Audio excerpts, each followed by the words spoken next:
Welcome to Toy-polloi. Parental guidance. This video contains scenes of Lego destruction. Hello and welcome back. Now recently I've done a 3-part series on restoring a vintage Kenner Death Star, and I tried to cover as many areas in that video as I could that needed fixing on the Death Star that I was very kindly given. But there was a few other areas that I wanted to cover, and one of them was to do with the trash compactor, because I've seen this issue quite a few times in other trash compactors while I was sort of looking at how to do the restorations on mine, and that is that the little tabs at the very bottom here, there should be some little pegs sticking out that the trash compactor door clip onto. You can see here there's two little holes that sort of should clip onto these little pegs, but as is often the case with these old toys, those have snapped off, so now the door no longer can hinge and it no longer stays in place, it just sort of falls out, and that can be a little bit annoying. As you can see, it doesn't want to stay there. So today we're going to try and fix that. Now this is something I've never fixed before, so I'm really just going to be sort of making this up as I go along, and as with a lot of my fixes, I am going to be using Lego. As you see here, I have, this is my Lego sort of spares pot, and it's got all sorts of useful bits in it and things that I use for sort of fixing other toys.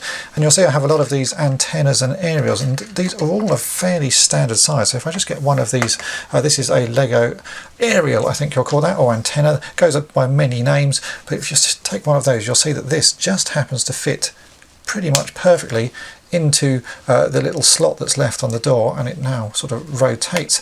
So what we're going to try and do is use one of these or a similar Lego piece to make some new little hinges at the bottom of this trash compactor. The main problem with doing this fix, as far as I can see at the moment, is actually getting to where we need to attach the little pegs. You can see just in here, that's where it snapped off, but it's a really awkward place to get to because you cannot actually sort of take this trash compactor apart. It's been glued together. You probably could, if you wanted to, go down that route and sort of crack it all apart, but I think you'll end up making sort of more damage than is necessary. So I think what we're going to do is go through the front. I'm going to grind out 2 little grooves here that we should be able to insert some new pegs into. Before I do that, I want to take everything out of this trash compactor, so I'm going to wind out the movable wall. I think, if I remember rightly from when I put this together earlier, that sort of just clips in place in the middle. So if we wind that out, we can take the internal wall out, we can take the screw part out, and we'll take these windows out as well. So we're just left with the bare bones of the trash compactor. And now really all we can do is sort of start to work on this. I've actually found some other Lego pieces that will do the job quite nicely. These are some red antennas. The red doesn't match particularly well. It's a sort of fairly close colour match. I think by the time that's stuck in place with a little bit of paint on it, it should match fine. So I'm going to use those as the basis for this fix. What I want to do first though is actually mark where I need to make some holes. I'm going to put the door in place, get it lined up. It's actually the top part of the door that's most important to line up. And then I'm just going to use a pencil to mark a couple of little lines, so I know where I need to sort of make a hole for the new pegs to go into.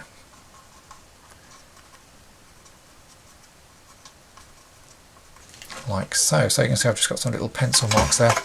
Now we can get to sort of grinding and see what we can do. So I have here my mini little sort of Dremel-like device, and I put in it a metal little grinding end, which I think should work quite nicely. And really, as I say, this is not something I've done before, so I'm just going to sort of go for it. If it goes wrong, well, it goes wrong. This is already broken, but hopefully we can make something that works. So I'm just going to sort of make 2 little slots here. The plastic is actually pretty thin, so I have a feeling I'm probably going to go all the way through it, and I might have to put a bit of milliput or something to sort of reinforce that on the back and then paint that up. But really, I'll just go for it and we'll see what happens.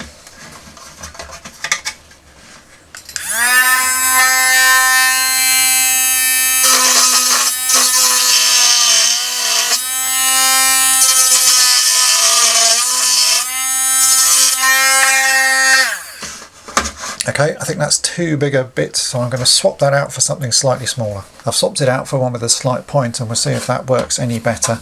It's better to go slower and just see what happens.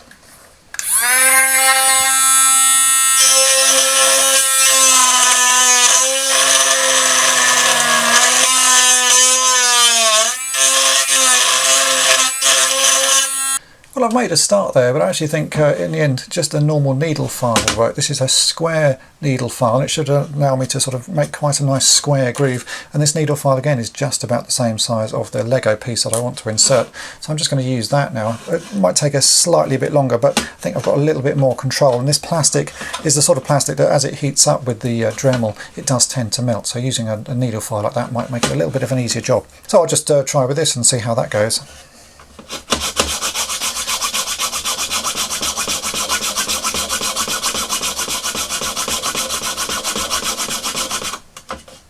So after a little bit of filing, I've managed to make this little square notch. Using the needle file actually made it a lot easier work because the plastic doesn't melt. So what I've done is I've taken one of the Lego antennas and I've cut the end of it down.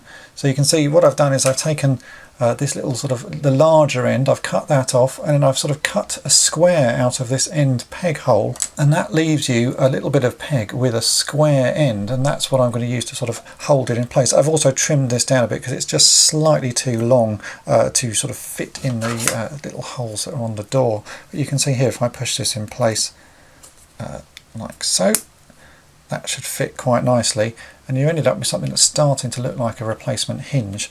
So I can now take that. I'm hoping this will just slot into place here. It may be a little bit tight because I've not really sort of measured these together. I think you can get the gist of what I'm going for.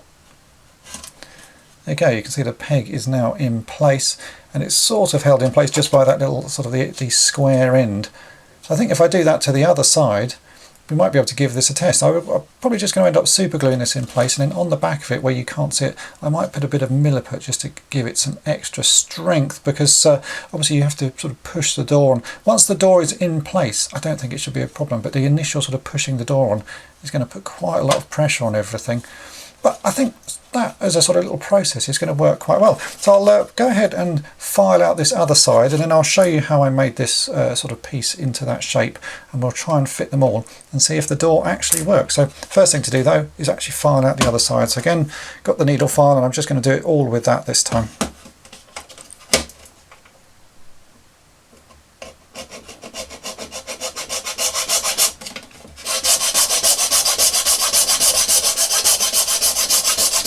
There you can see the second groove is now filed in place. So I'll show you what I did to modify this little Lego antenna. I've got a pair of plastic nippers here. I'm just going to cut off the end. We don't actually need all of it, so just trim that down. And then I'm going to take this end, we're going to cut the sides of it off first, so we end up with a sort of oblong shape. Let's just do that, because you want the end just to be a bit square, so that seems to work quite nicely. So there you go, you can see I've cut the sides of the piece off. I'm going to cut these remaining little pegs off, like so. So now we definitely just have a peg with an oblong on one end of it, and we're just going to cut off the ends of that oblong, like so, and like so. So now we have the Lego antenna, but it has a square end, and that should be what will hold in place on the sort of groove that we've made in the actual trash compactor. Might just need a little bit more modifying, which I'm just going to do with a file, just to file everything down, then I'll fit that in place, and we can try gluing it and see if the door works. Now, because of the type of fix this is, I'm actually going to go about putting this together in a slightly different way to normal. I've actually just dropped the new little hinge pins into the door, because the way you have to attach the door is sort of push it on, and that's going to put a lot of pressure on whatever we're doing here to fix it. So I think by putting the pins in the door first, and then we can use that as a way to sort of line everything up and also sort of glue it in place once all of this is sort of fitted nicely, should be a lot sort of well, just put a lot less strain on all the bits that we're making here, because no matter what we do, it's going to be a fairly weak joint. It's a fairly weak joint to start with, so I'm just going to line these up and push them into the little gaps that I've made. This might be a little bit more tricky, I would imagine. Probably could do with a pair of tweezers, but I'll just do it with this for the moment, just see how it goes. I can get that left hand one's gone in, that's quite nice. This right one's a little bit more tricky. Maybe I need to do a bit more sort of fine tuning on my the hole that I've made think I might just do a little bit more fine tuning. But you can see what I mean. I'm going to push this in place, and then once everything is sort of lined up, I will then glue it, and then with the door is sort of, once the door is on, the door is on. Oh no, actually there you go, I managed to do it. So you can see I pushed that in place. Not quite in the right position. Just a bit of modification. But you can see now, once that will be glued, this door will open again, and you've not actually put any pressure on that while gluing, while sort of fitting it. So yeah, I'm just going to line those up, and then I'm going to drop a little bit of super glue on, and also a bit of baking powder, because if you drop baking powder onto the super glue, it makes it go absolutely rock solid. I'm not going to be using plastic weld on this, because the plastic that this is made of doesn't get affected by plastic weld, so we're just going to have to rely on super glue for this one. But I think that should work quite nicely. So let me line everything up properly one last time, and then we'll drop some super glue on. Right, off camera I've managed to get that all lined up how I want. I've actually taped the door shut because I don't want anything to move. We can now go about putting some super glue on this to hold everything in place. The nozzles on most super glues are a little bit too big, and you end up with a lot of sort of spread and mess. So what I'm going to do is I'm going to drop a bit of super glue onto some paper, and then get it where I want it using a cocktail stick. I've changed from my normal super glue to Gorilla Glue just because I didn't have any in the store, so it's actually my first time of using this. Supposedly very good stuff, and exactly the same as what I normally use, but this is the first time I'm going to be using it on a project. So I'm just going to dab a bit onto some paper here, and then what you can do is you can get super glue on the end of your cocktail stick, and you have much more control as to where it goes, because you're sort of not blobbing it on using the sort of the little dispenser that comes on the super glue there. You can just sort of place it on exactly as you want it. It's just a much neater way of doing it.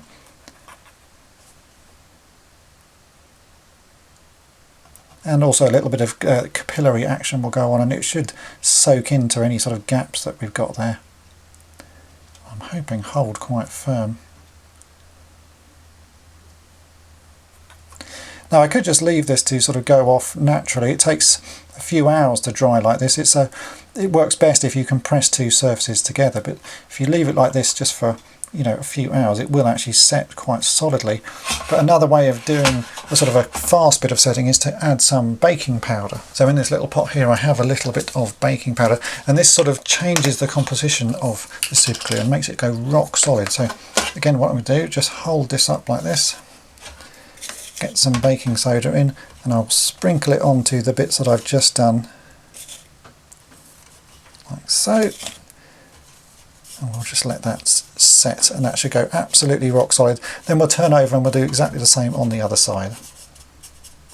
So the inside here is not going to be as easy as doing the outside bit, but again, same process, bit of super glue onto a cocktail stick.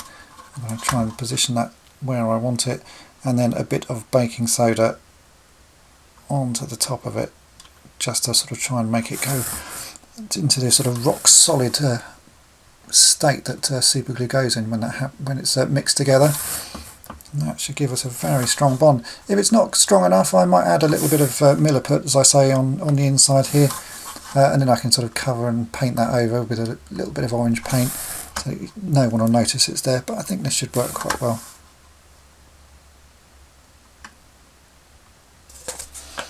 Now again, I'll get a little bit of baking soda here, just sprinkle that over the top. Now I've made sure that I've not got any super glue onto the door. This is just going onto the little hinges that I'm trying to attach, because obviously we want the door to still be able to move. So I'm being very careful how I'm putting the super glue. Give that a little shake and we'll get rid of the excess. And we're still going to let that dry for a good half an hour just to make sure everything has glued, and we'll see if it works.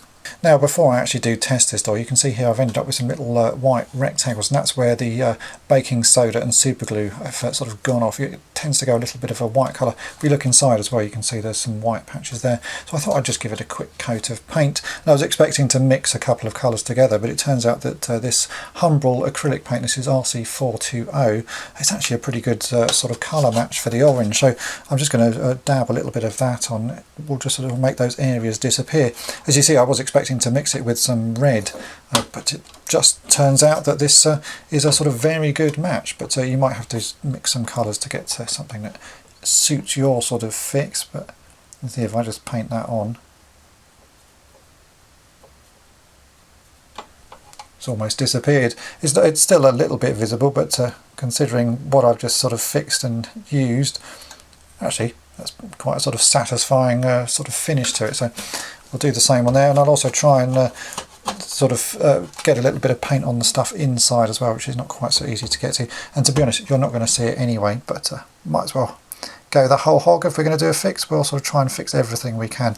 I could paint the bits of Lego as well, but as it stands, you see so little of it, I don't think that's going to cause any issues.